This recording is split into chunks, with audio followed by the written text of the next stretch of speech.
America ने Iran पर हमला करके न्यूक्लियर ठिकाने तबाह करने का दावा तो कर दिया, लेकिन ईरान ने इन हमलों से पहले ही चेतावनी दे दी थी कि अगर अमेरिका हमला करता है तो फिर उसको संगीन नतायज भुगतने होंगे। इस चेतावनी के साथ ही सीरिया में अमेरिकी एयरबेस पर हमले हुए। इसके साथ ही ईरान ने अमेरिका को धमकी दी है कि वो अब अपने स्लीपर सेल भी एक्टिव करेगा जो अमेरिका में हमले करेगा। रिपोर्ट देखिए।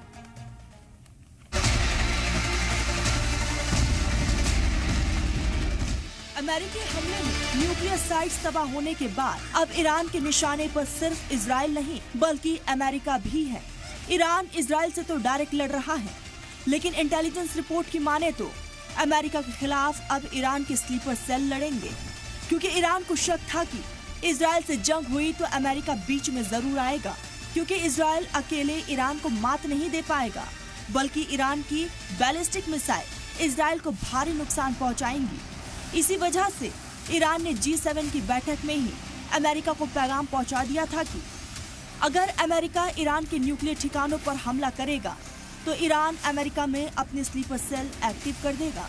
ये मैसेज पिछले हफ्ते कनाडा में G7 में एक मध्यस्थता के जरिए ट्रंप तक पहुंचा, जहां से ट्रंप 16 जून को जल्दी चले गए थे, जिसमें 2 अमेरिकी अफसरान और एक शख्स शामिल है जिसे इस खतरे की जानकारी है। धमकियों और चेतावनी के बीच ही सीरिया में अमेरिकी बेस पर हमले किए गए। ईरानी मीडिया जराये के हवाले से बताया गया कि सीरिया से हसाका में अमेरिकी बेस पर फौजी अड्डे पर मोर्टार से हमला किया गया। G7 में ही ईरान ने अमेरिका को इनडायरेक्ट मैसेज दिया था, लेकिन न्यूक्लियर साइट्स पर हमले के बाद तुर्की पहुंचे ईरान के वजीर खारजा अराक्ची ने साफ तौर पर अमेरिका को चेतावनी दी है कि इन हमलों के खतरनाक असर के लिए अमेरिका खुद जिम्मेदार होगा।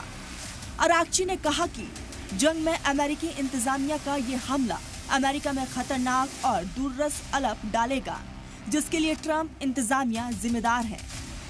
ईरानी वजीर खारजा की इस चेतावनी के बाद कयास लगाया जा रहा है कि ईरान अमेरिका को अपने हमले से हैरान करने वाला है, क्योंकि ईरान के साथ ही हौसी, हमास और हिजबुल्लाह ने भी पहले ही अमेरिका को धमकी दे दी थी कि अगर इजराइल के अलावा कोई भी जंग में आता है तो उसको सीरियस कॉन्सिक्वेंसेस भुगतने होंगे।